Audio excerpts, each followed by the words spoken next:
Students, you are welcome to the video of Dr. Anita Kothari. In this video, we will study the chapter Electron Spectra of Transition Metal Complexes, यानी संक्रमण धातु संकुलों का electron spectra. इससे पहले जो chapter crystal field theory थी उसमें मैंने आपको टाइटेनियम एग्जैक्ट वो टाइटेनियम 3 का स्पेक्ट्रा अच्छे से समझाया था कि किस तरह से उसके स्पेक्ट्रा में हमें एक हम्प मिलता है, राइट। तो अगर सपोज हम ये कहें कि हमारे पास दो एनर्जी लेवल है, इंक्रीजिंग ऑर्डर ऑफ एनर्जी ले रही हो, दो एनर्जी लेवल है E1 एंड E2, है ना। तो ये क्या कहलाएगा? ग्राउंड एनर्जी लेवल या ग्राउंड स्टेट, निम्नतम अवस्था, राइट। और ये हो गया आपका एक्साइटेड स्टेट यानी कि उत्तेजित अवस्था, है ना। तो अब कोई इलेक्ट्रॉन अगर हम ये कहें कि ग्राउंड स्टेट में प्रेजेंट है तो वो क्या करता है? एनर्जी को एब्सॉर्ब करता है यानी प्लस एच म्यू, और E2 एनर्जी लेवल में चला जाता है। क्लियर है? बोलो, है ना। तो हम क्या कह सकते हैं कि वो एनर्जी को एब्सॉर्ब करके कहाँ चला गया? E2 में चला गया। और जब वो वापस E2 से E1 में आएगा तो वो एच म्यू के बराबर ऊर्जा को निकालेगा, है ना। तो जब इलेक्ट्रॉन ग्राउंड स्टेट से एक्साइटेड स्टेट में जाता है तो वो लाइट को अवशोषित करता है, और जब वापस एक्साइटेड स्टेट से ग्राउंड स्टेट में आता है तो हमें वो लाइट को उत्सर्जित करता है ना। और इस प्रकार से हमें एक स्पेक्ट्रा मिलता है जिसे हम कहते हैं इलेक्ट्रॉनिक स्पेक्ट्रा। और आप ये देखेंगे कि ड्यूरिंग दिस प्रोसेस जब भी इलेक्ट्रॉन संक्रमण होता है तो वो या तो अल्ट्रावायलेट लाइट से रीजन से लाइट एब्सॉर्ब करता है या फिर वो विजिबल रीजन से लाइट का अवशोषण करता है ना। यानी जब भी इलेक्ट्रॉन का एक्साइटेशन होगा तो या तो परावैंगनी क्षेत्र अल्ट्रावायलेट से वो ऊर्जा का अवशोषण करेगा या फिर वो विजिबल दृश्य क्षेत्र से ऊर्जा का अवशोषण करेगा, राइट। तो हम ये कह सकते हैं कि जब भी इलेक्ट्रॉन का एक्साइटेशन होगा तो वो ग्राउंड स्टेट से एक्साइटेड स्टेट में जाएगा, और जब वो एक्साइटेड स्टेट में जाएगा तो वो यूवी या विजिबल रीजन से ऊर्जा को अवशोषित करेगा, और जब वो वापस ग्राउंड स्टेट में आएगा तो ऐसे करने से हमें जो स्पेक्ट्रा मिलेगा उसको हम कहते हैं इलेक्ट्रॉन स्पेक्ट्रा, राइट। तो mathematically I can show E1 plus H mu equals E2, okay, and E2 minus H mu equals E1, है ना। यानी E1 में हम एच म्यू एनर्जी देते हैं तो आप देखेंगे कि E2 एनर्जी लेवल में आ गया, और जब E2 से ऊर्जा निकालता है तो वो E1 लेवल में आ जाता है, right. So the difference between E2 minus E1 that is equals to del E is equals to h mu, है ना। आप सभी को अच्छे से मालूम है कि H is the Planck's constant, mu is the frequency यानी कि आवृत्ति होती है, और हम इसको इस तरह से लिख सकते हैं hc upon lambda, where c is the velocity of light यानी प्रकाश का वेग है, लेमडा इज द वेवलेंथ यानी कि तरंग दैर्ध्य है, और आपको पता है 1 upon lambda is wave number यानी तरंग संख्या होती है। So this may be reduce to h wave number and c, है ना, because 1 upon lambda is the wave number. Clear? अब अगर आप ये देखेंगे कि जब भी इलेक्ट्रॉन का ट्रांजिशन होगा तो क्या होता है कि सबसे ज़्यादा एनर्जी उसी में लगी है। कोई भी मॉलिक्यूल होता है उसमें इलेक्ट्रॉनिक ट्रांजिशन भी होता है, उसमें वाइब्रेशनल ट्रांजिशंस भी होते हैं, और उसमें रोटेशनल ट्रांजिशंस भी होते हैं, राइट।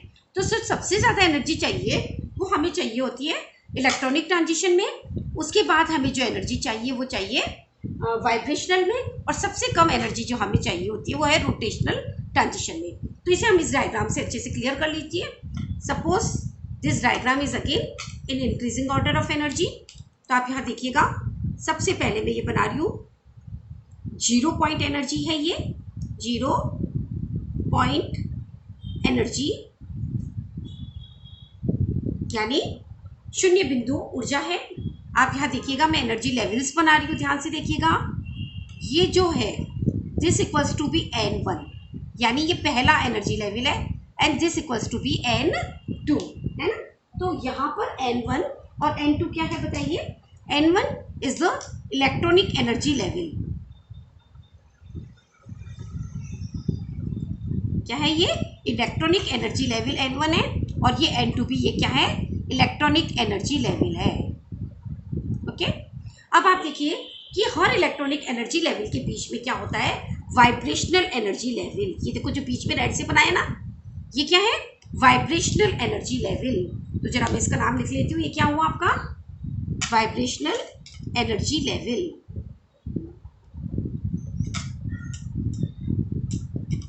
Got it? यानी हर जो इलेक्ट्रॉनिक एनर्जी लेवल है उसमें होते हैं वाइब्रेशनल लेवल। और आप देखिए, मैं अलग से आपको दिखिए इसलिए ग्रीन पेन से बना रही हूँ। हर वाइब्रेशनल एनर्जी लेवल में होते हैं रोटेशनल एनर्जी लेवल्स। क्या होते हैं? Rotational energy level. जो ये मैंने ग्रीन कलर से बनाए, ये सारे के सारे रोटेशनल एनर्जी लेवल्स हैं। ओके, तो हम जरा इसका भी नाम लिख लेते हैं। These are the rotational energy levels, जो ग्रीन से बनाए हैं।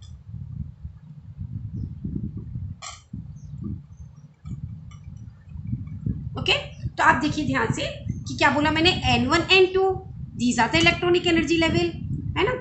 हर इलेक्ट्रॉनिक एनर्जी लेवल में होते हैं वाइब्रेशनल लेवल, और हर वाइब्रेशनल लेवल में क्या होता है? Rotational level. Got it?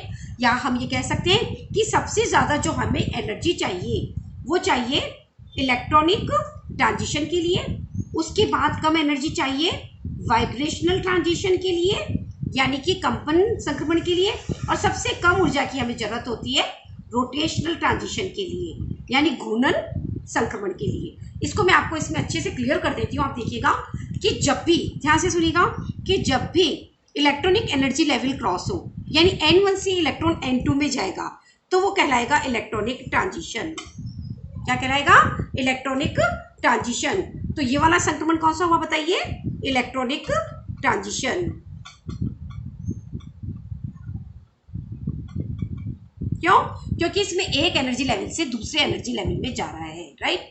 अब आप देखिएगा दूसरा ट्रांजिशन मैं आपको बता रही हूँ, उसमें क्या होगा कि ये एन क्रॉस नहीं होगा, एक ही के अंदर होगा ट्रांजिशन। ओके, तो आप ये ध्यान से देखिए ये, लेकिन यहाँ पे वाइब्रेशनल लेवल को देखो क्रॉस किया है, एन को क्रॉस नहीं किया है, सिर्फ वाइब्रेशनल लेवल को क्रॉस किया है। ओके, तो इस तरह का जो ट्रांजिशन होगा कहलाएगा vibrational rotational, vibrational rotational transition, यानी कि कंपन घूर्णन संक्रमण, या रोटेशनल वाइब्रेशन ट्रांजिशन भी हम कह सकते हैं, रोटेशनल वाइब्रेशनल ट्रांजिशन भी कह सकते हैं। क्यों? क्योंकि जब भी ये वाइब्रेशनल ट्रांजिशन होगा तो देखो रोटेशनल लेवल बीच में आ रहे हैं, है ना, तो रोटेशनल ट्रांजिशन तो होगा ही होगा, तो ये कहलाएगा वाइब्रेशनल रोटेशन ट्रांजिशन। इसी तरह से जब भी इलेक्ट्रॉनिक ट्रांजिशन होगा तो आप देखो वाइब्रेशनल लेवल भी आ रहे हैं इसके अंदर, और रोटेशनल भी आ रहा है, तो इसमें वाइब्रेशनल और रोटेशनल दोनों शामिल होंगे। इसमें केवल वाइब्रेशनल वाले में रोटेशनल शामिल होंगे। ओके, अब देखो तीसरे तरह का ट्रांजिशन आप खुद ही समझ गए क्या, कि अगर ट्रांजिशन केवल रोटेशनल एनर्जी लेवल में हो, प्योर समझ रहे हो, केवल रोटेशनल एनर्जी लेवल में है, तो इस तरह के ट्रांजिशन को हम क्या कहेंगे? रोटेशनल ट्रांजिशन, यानी कि घूर्णन संक्रमण। ये प्योरली रोटेशनल ट्रांजिशन है। क्यों? क्योंकि ये सबसे कम ऊर्जा के होते हैं। तो आपको ये अच्छे से क्लियर समझ में आ गया होगा। फिर से रिपीट करती हूँ कि इंक्रीजिंग ऑर्डर ऑफ एनर्जी में मैंने डायग्राम बनाया है। हमने N1 और N2 ये इलेक्ट्रॉनिक एनर्जी लेवल्स लिए हैं। ये आपका ग्राउंड स्टेट कह सकते हो कि ये आपका ग्राउंड एनर्जी लेवल है, ग्राउंड एनर्जी स्टेट, है ना। और ये आपकी क्या हो गई? एक्साइटेड एनर्जी स्टेट हो गई। ओके, अब आप क्या देखोगे कि जब इलेक्ट्रॉन हाँ, इसके अंदर जो डिफरेंट स्टेट्स हैं उसमें रेड से जो मैंने इंडिकेट करी है ये वाइब्रेशनल एनर्जी लेवल है, और जो मैंने ग्रीन से इंडिकेट किया है ये रोटेशनल एनर्जी लेवल है। तो इलेक्ट्रॉनिक ट्रांजिशन कब होगा? जब इलेक्ट्रॉन ग्राउंड स्टेट से एक्साइटेड स्टेट में जाएगा, यानी इलेक्ट्रॉन N1 से N2 में जाएगा। जैसे मैंने इंडिकेट करा है N1 से N2 जा रहा है, तो ये कहलाएगा इलेक्ट्रॉनिक ट्रांजिशन। और जब भी इलेक्ट्रॉनिक ट्रांजिशन होंगे तो उसमें वाइब्रेशनल और रोटेशनल दोनों शामिल होंगे। लेकिन अगर इलेक्ट्रॉन N को क्रॉस नहीं करता या वो एक ही लेवल में रहता है, तो आप यहाँ देखो, यहाँ पे इसने वाइब्रेशनल लेवल को क्रॉस किया है, तो ये ट्रांजिशन कहलाएगा वाइब्रेशनल रोटेशनल ट्रांजिशन या रोटेशनल वाइब्रेशनल ट्रांजिशन। क्यों? क्योंकि जब भी वाइब्रेशनल ट्रांजिशन होगा तो रोटेशन तो होगा ही होगा। क्यों? क्योंकि वाइब्रेशनल ट्रांजिशन में हमें ज़्यादा ऊर्जा चाहिए। ओके, अब ये जो थर्ड ट्रांजिशन मैंने बताया, it is purely rotational transition. Why? क्योंकि इसमें सिर्फ रोटेशनल एनर्जी लेवल ही इन्वॉल्व है, और इसमें हमें सबसे कम ऊर्जा की जरूरत पड़ती है। तो आप यहाँ देख ही सकते हैं कि सबसे ज़्यादा एनर्जी चाहिए इलेक्ट्रॉनिक, सबसे ज़्यादा एनर्जी हमें चाहिए इलेक्ट्रॉनिक ट्रांजिशन में, फिर चाहिए वाइब्रेशनल में, और सबसे कम एनर्जी हमें किस में चाहिए, रोटेशनल में। क्लियर? तो ये था डिफरेंट एनर्जी लेवल्स के बारे में। अब जो आपके सिलेबस में आता है टॉपिक वो है टाइप्स ऑफ इलेक्ट्रॉनिक ट्रांजिशन, यानी इलेक्ट्रॉनिक संक्रमण के प्रकार। ओके, तो आप हेडिंग डाल सकते हैं आराम से, types of electronic transitions, electronic संक्रमण के प्रकार।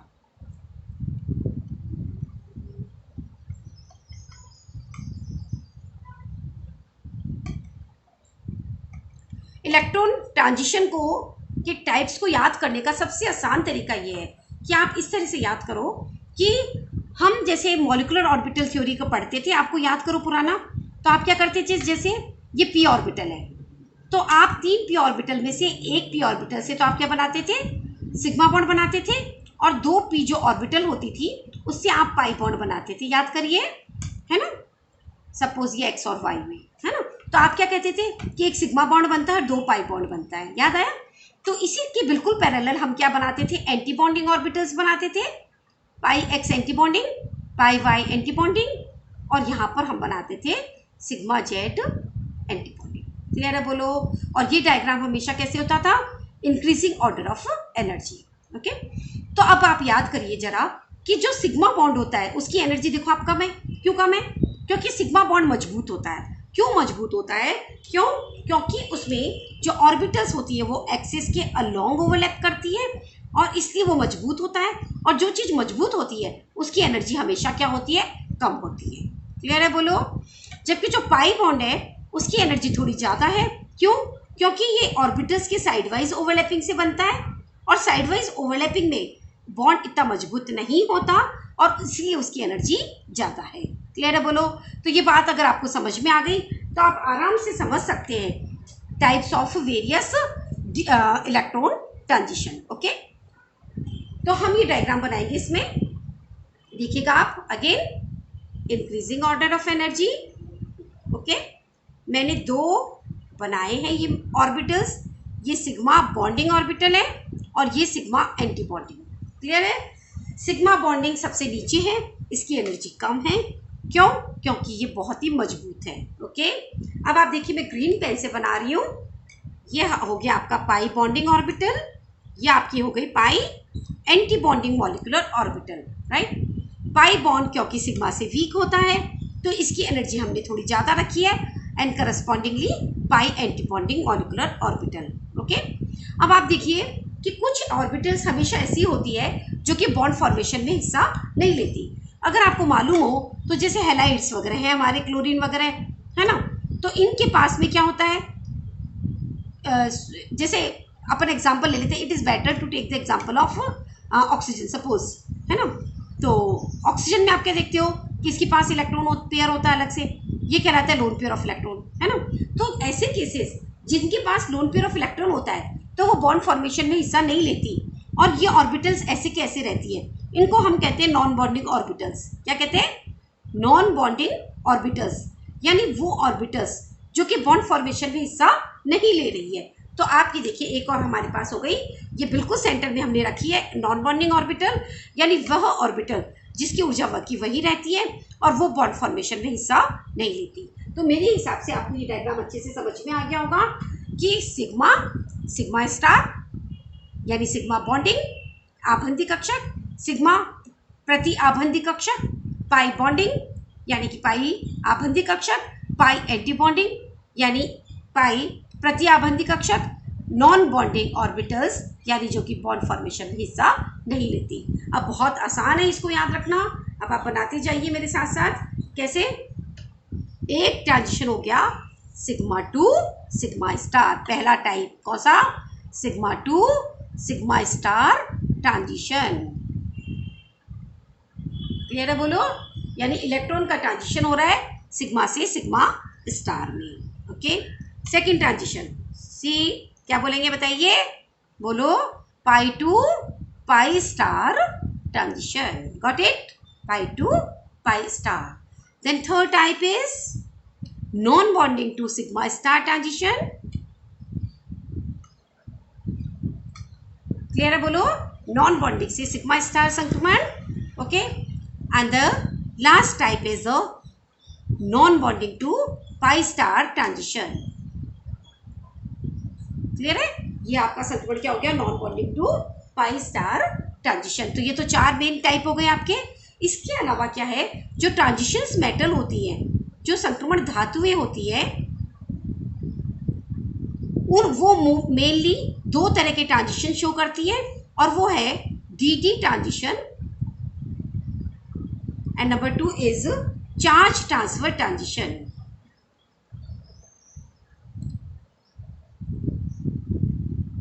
ओके, आवेश स्थानांतरण संक्रमण। तो कुल मिला के ये 6 तरह के क्या हो गए हमारे पास में, आराम को याद हो गए होंगे। Sigma to sigma star, pi to pi star, non bonding to sigma star and non bonding to pi star. और जो संक्रमण मेटल जो कॉम्प्लेक्सेस हैं, संक्रमण धातु जो संकुल हैं, वो 2 तरह के संक्रमण दिखाते हैं, डी ट्रांजिशन और चार्ज ट्रांसफर ट्रांजिशन। राइट, अब अगर आप इसको ध्यान से देखें तो आप क्या कहेंगे, देखिएगा, ध्यान से देखिएगा।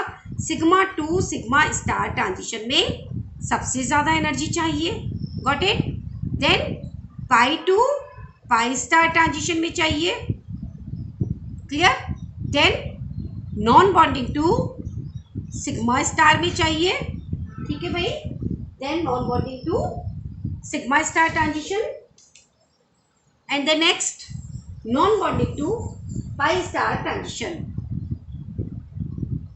ये इसका एनर्जी पैटर्न है, राइट। अब मैं तुमको देखो कितना आसानी से ये तो याद हुई क्या ना, sigma to sigma star, pi to pi star, non bonding to sigma star and non bonding to pi star. ये इसका एनर्जी ऑर्डर है, ओके। अब आप इसको आराम से ऐसे याद करिए कि देखो, आपको मालूम है कि जो विप्योर होता है हमारा, वो कौन से कलर से शुरू होता है? विप्योर वॉयलेट कलर इधर आ रहा है और इधर आ रहा है रेड, बेन यहाँ पे नाला, इधर बैंगनी कलर है, इधर रेड है। तो जो बैंगनी से सटा हुआ है वो अल्ट्रा वॉयलेट रीजन, ऐसे याद कर लो। जो बैंगनी से सटा है वो अल्ट्रा वॉयलेट रीजन, पराबैंगनी क्षेत्र हो गया, और जो रेड से सटा हुआ है वो कौन सा हो गया? IR region. कौन सा हुआ भाई?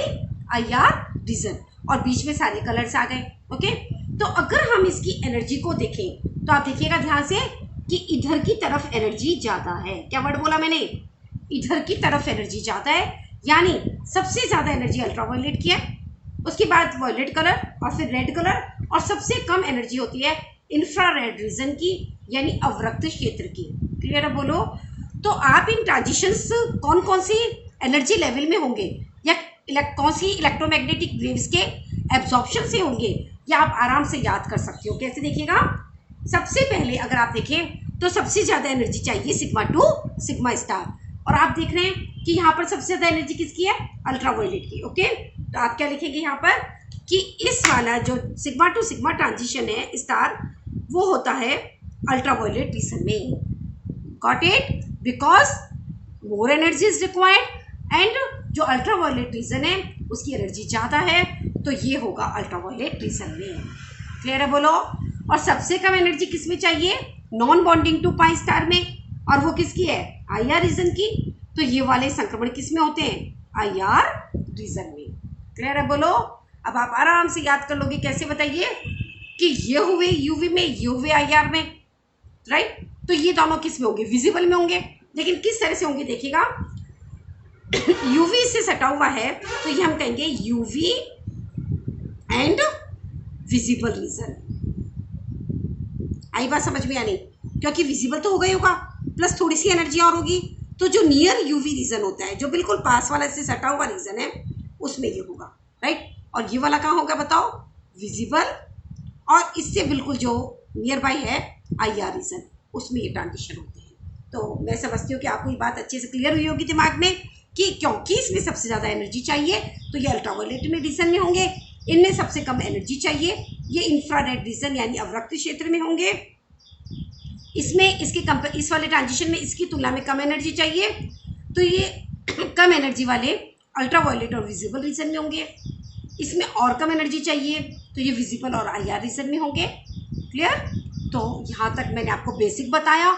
जो नेक्स्ट मेरा वीडियो आएगा उसमें मैं पूरा डिटेल में डिस्कस करूँगी the various type of transition की, वो किस तरह से होते हैं और उनकी क्या कंडीशंस हैं। Okay, thank you so much.